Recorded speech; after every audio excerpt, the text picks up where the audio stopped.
এই যে বিশাল একটি জয় হলো এবং আপনি যে একটি বিশাল র্যালি বহন নিয়ে বর্তমানে আসেন, আমরা দেখতে পাচ্ছি শতাধিক মানুষ আপনার পিছনে আসছে। আপনি সৈয়দবন জিপিবাসীকে এই যে জয় নিয়ে কি বলতে চাইবেন?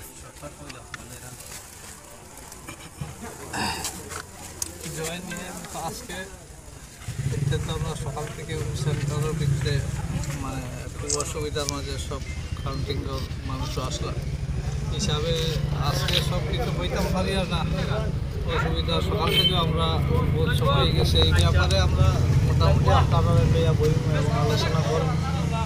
আইসি আপনার লগে দেখার হিসাবে সৈয়দবন জিপির সকল জনসাধারণ সর্ব অবস্থায় চেষ্টা করব মানে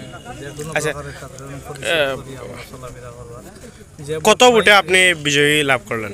আমি ধরো 3559 ভোট পাইছি। আমার নিকট এবং প্রতিদ্বন্দ্বী ধরো 2625 ভোট। 2625 ভোট পেয়েছেন এবং আমি আমার 400-র অধিক ভোট আমার রিজেক্ট হয়ে গেছে, মানে টিপ দেওয়ার কারণে। এটা যদি ওইটা না থাকে 4000 সামথিং ভোট আমার থাকার কথা।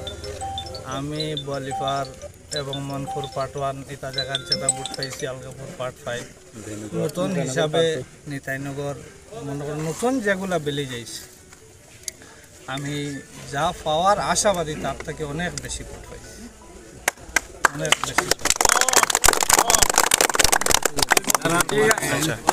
অবস্থায় চেষ্টা করবো সকলের লোকের সহযোগিতা করিয়া থাকার এবং আরও বিভিন্ন আলোচনা আছে, এই টাইমে সব প্রকাশ করা যান না হিসাবে করে আপনারা। যেহেতু আপনি কংগ্রেসের মনোনীত প্রার্থী ছিলেন, তো এই বিষয়ে আপনি আপনার দল সহ হাইলাকান্দি জেলা কমিটিকে কি বলতে চাইবেন? আমি একটু আগেও কইছি যে সৈয়দবন জিপির সকল জনসাধারণ আমাদের ভারতীয় জাতীয় কংগ্রেসের পতাকার সম্মান রক্ষা করছেন এবং আমার সম্মানও রক্ষা করছেন হিসাবে আমি সর্ব অবস্থায় সৈয়দবন জিপির সকল জনসাধারণের সম্মান রক্ষার্থে সর্ব অবস্থায় আমি চেষ্টা করি।